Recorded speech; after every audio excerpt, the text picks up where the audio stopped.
이번 영상에서는 생각이 많을 때, 그리고 마음이 어지러울 때 누구나 쉽고 간단하게 할 수 있는 명상 방법에 대해서 하나 팁을 드리려고 하는데요. 이름은 이마 명상입니다. 제가 이름 붙인 그런 명상법이고요. 방법은 간단합니다. 이마를 이렇게 대각선 쪽으로 그 다음 대각선 옆으로 이렇게 확장을 시키는 거예요. 그러니까 두피가 약간 뒤로 간다, 눈썹을 위로 올린다, 귀를 약간 뒤쪽으로 팽창시킨다, 확장시킨다라고 하는 개념으로 우리가 이 명상법을 하면 되는데요. 왜 이것이 생각이 많을 때, 그리고 마음이 어지러울 때 도움이 되는지를 알아야 되겠죠. 일단 첫 번째로, 생각이 많다는 것은 뇌가 과긴장됐다는 뜻입니다. 생각은 뇌로 하죠. 그래서 생각이 많다는 것은 뇌가 과긴장됐다는 뜻이고, 뇌는 불수익은 근육입니다. 그래서 생각이 많아지면 반드시 근육이 쪼그라들게 돼 있고, 주변 근막이 쪼그라들면서 이 주변 근육들도 수축되게 돼 있어요. 그 대표적인 예시로 미간이 수축되면은 이 유양돌기에 있는 근육이 앞쪽으로 딸려가게 되면서 여기랑 여기까지 붙어 있는 승모근이 앞쪽으로 딸려가게 됩니다. 그로 인해서 어깨가 말리고 등이 굽는 그러한 도미노 현상이 지속해서 일어나게 되고요.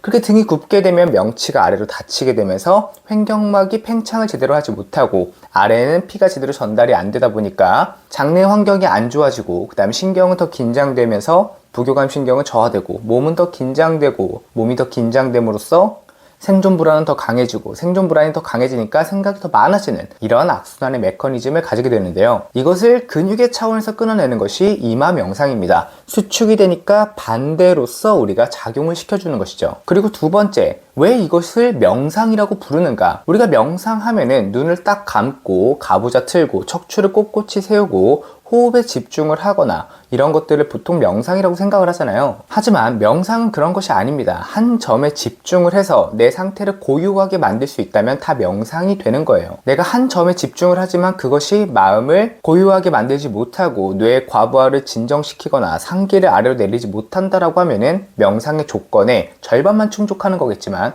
지금 이것은 근본적으로 이마를 편다는 행위 자체가 수축되어 있던 뇌의 주변 근막을 풀어주는 거기 때문에 본질적으로 뇌의 과부하의 반대작용, 기량작용을 하고, 쉽게 말해 뇌를 스트레칭해주는, 바깥쪽에서 안쪽으로 영향을 줘서 해주는 작용이기 때문에 이것은 두 가지 다 충족이 되는 겁니다.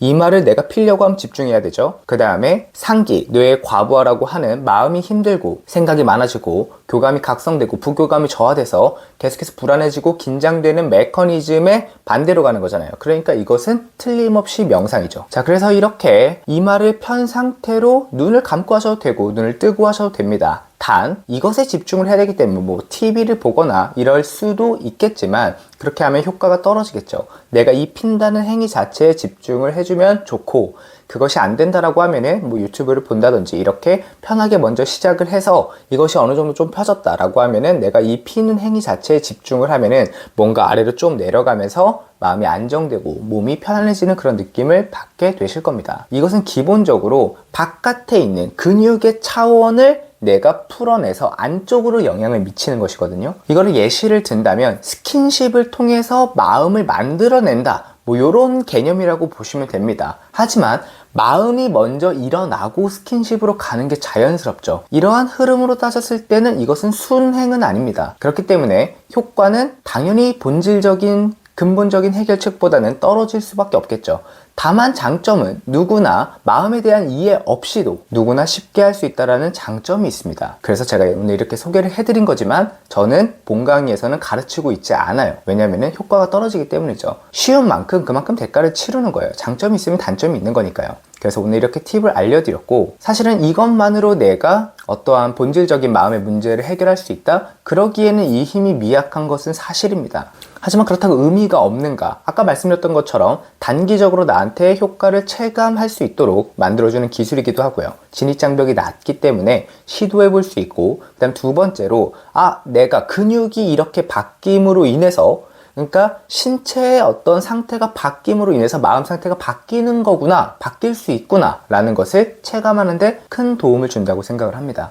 그렇게 되면은 제 유튜브에서 제가 100번, 1000번 얘기하는 몸과 마음의 상관관계, 결국에 신체화가 이루어지지 않으면 마음의 본질적인 문제는 해결되지 않는다라는 것도 이제 머리가 아닌 내가 체감으로써 이해하게 되실 거예요. 그렇게 되면은 우리가 조금 더 근본적인 문제의 해결, 근본적인 원인과 해결 방법으로 가는 그 문을 여는데 굉장히 큰 도움이 되고 지름길이 되겠죠. 결국에는 이 근본적인 원인을 해결하는 내 인생에서 마음의 문제, 그 다음에 몸의 문제를 뿌리를 뽑는 그 문을 여는 가장 큰 교두보가 될 수가 있다는 겁니다. 그래서 오늘 이 영상에서 제가 전해드린 대로 한번 해보시고 제가 근본적인 원인은 무엇인지, 우리가 불안하고 우울하고 잠을 못 자고 생각이 많아지고 마음이 통제가 안 되고 감정이 조절이 안 되고 그것 때문에 힘든 그 본질적인 원인은 무엇인가, 그래서 어떻게 해야 하는가, 그래서 우리는 무엇을 해야 되는가, 최종 아웃풋인 늘 프로세스, PX 프로세스, 그리고 그걸 통해서 일어난 변화들, 그래서 이 처음부터 끝까지 이 길에 있어서